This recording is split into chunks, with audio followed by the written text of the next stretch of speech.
What's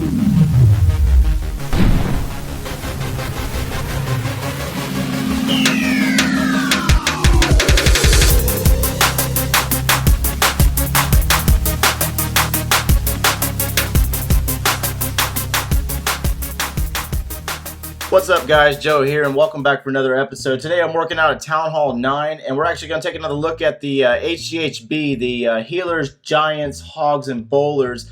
And really we're going to cover on a couple of tips on using the baby dragons, and then also what constitutes as an anti-3-star base, some different troop counts, and then also we're going to plan a couple of attacks. And really this is all deriving from a war that we just finished up on. And it was actually a really tough war. We had a really tough opponent, level 11 clan, 260 war wins. And yeah, they definitely got a perfect war on us within the first 8 hours of the war. However, we were definitely able to rally back and tie them and get a perfect war ourselves. And it really derives from the use of the HGHB strategy and some awesome attacks. Special shout out to Paradox for coming together, rallying together, and actually getting that war done. And getting that tie. Even though it wasn't a win, it was definitely worth it to get a tie on that war. And I've actually personally never seen a double perfect war myself. I'm sure some of you have, but it was definitely impressive to watch. And it really comes from the planning and the execution of the HGHB. And really what I want to do here today is actually get into a couple of bases and show you what we were seeing on these bases and how to decipher whether to use baby dragons or just run wizards for funneling purposes, because the keys to the HGHB is actually getting those giants and bowlers with the healers into the core of the base and letting them do their work. And once they continue to move throughout the base, you can really justify where to place your hogs from there. There's really no plan, and what I was telling my guys in Paradox is there's really no plan on where to send your hogs in until those bowlers and giants get where they need to get. And I mean, you can maneuver the bowlers using the hog riders. However, you only have 12 of them if that's the count that you actually take. I've seen some take 11 or 10, and you have very minimal amount of hog riders, so you have little room for error when it comes to using the hog riders. So yeah, as this replay here wraps up, this is actually one of my replays. I used a baby dragon to start the funnel, and lost all my hogs at this point. I think I had 2 up there working on that town hall, and plenty of giants left over. Queen still had her royal cloak ability, and the king was at full health due to those healers getting him back up to full health. And as you can tell, it's a pretty tough base, fully maxed out Town Hall 9, and yeah, HGHB just rips right through it. So yeah, let's go ahead and get into some planning on this next attack.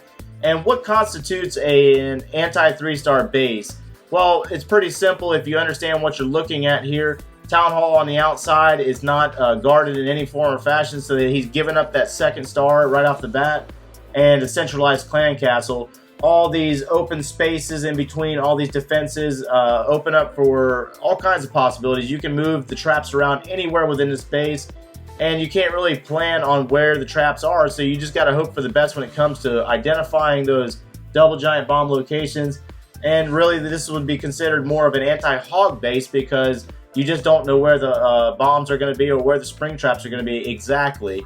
So yeah, so we're going to get into the planning phase of the HGHB. And as we look at this base, what really stands out to me is these air defenses being all more towards the southeast portion of the base, and then there's one up in the north. So that's really bad and very good for the HGHB, because you don't really have to worry about the air defenses taking out your healers immediately. And so Jason actually picks the northern point of this base to actually bring his giants and bowlers and wizards into the base.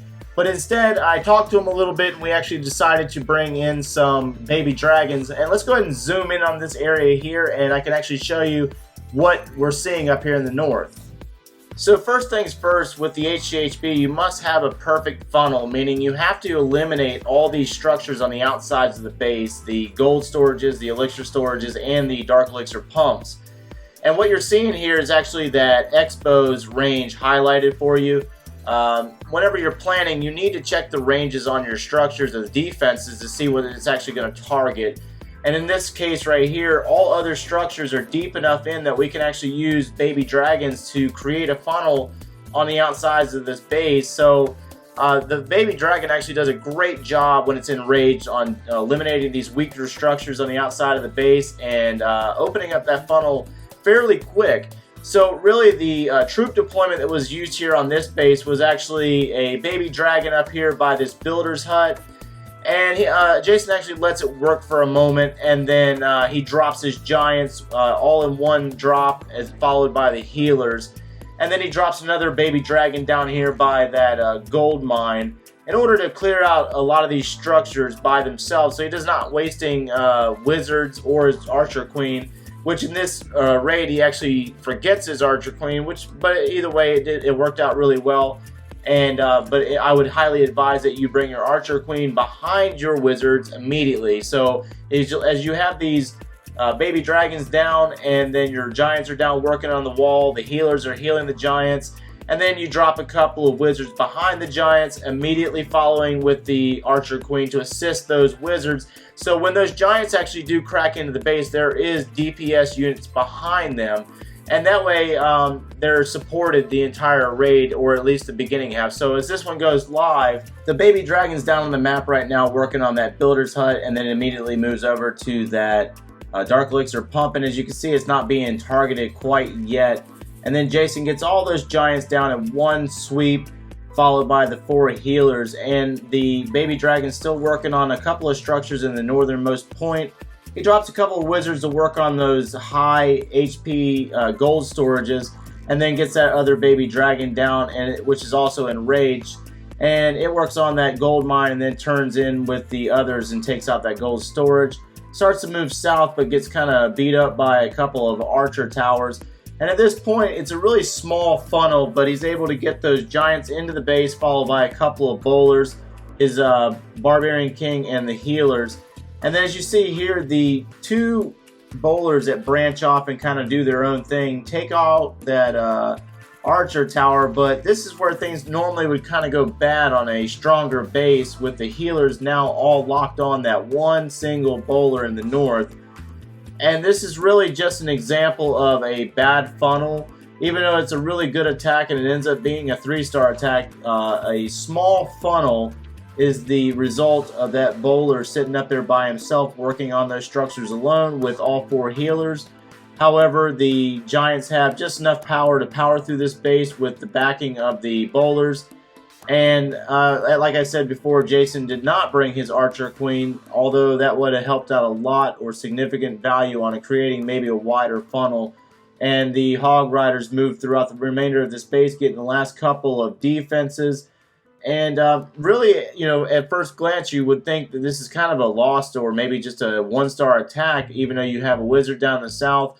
There's no defenses down there by that town hall, so it could have been a just a 2-star attack. However, there was no traps up there in that last compartment where those hog riders are, so the hog riders actually finish out those remaining defenses, and it actually works out really well with all bowlers still on the map for the most part, and actually all the healers. So yeah, great attack by Jason, even though he forgot his queen, and does a really good job on that. So as we move into this next raid, this is one of those bases right here that has a hollowed out core with the clan castle centralized, and normally Teslas in the center, mainly for distractions. And there's really no correct way to hit this base other than it's just really funky. And so I don't bring any baby dragons on this one. I bring a couple more wizards for assisting with moving those giants in. And really my intent here was to get my giants in about halfway down this U shape, and they're going to hit bombs and traps along the way. I already knew that, so that's why I bring about 14 or 15 giants on this one, because I know I'm going to lose them. And so I actually use a rage to power them up a little bit, and rage that queen to get rid of those clan castle troops, and rage those healers to heal those giants back up, because I knew they were going to get hit by those clan castle troops pretty hard. And as you can tell, I didn't use my bowlers quite yet. I'm actually holding on to them until those giants actually crack into that next compartment. And it's a pretty slow process here, so I use a rage to speed them up, because you have to worry about time whenever you take on one of these bases in this fashion. And so the giants actually move in and take out a couple of defensive structures, and then followed by the heroes the entire way. It looks like we've lost most of our wizards from the initial kill squad. and then I get those bowlers on the map, and they start working around the outsides, and it works out pretty well that they actually stay on the outside. So I know for the most part that this base here is riddled with spring traps all throughout these lower compartments and all the upper compartments. So I want to preserve as many bowlers as I possibly can. So by keeping them on the outsides of the base, they're actually working on structures as those heroes and giants get distracted by that Tesla.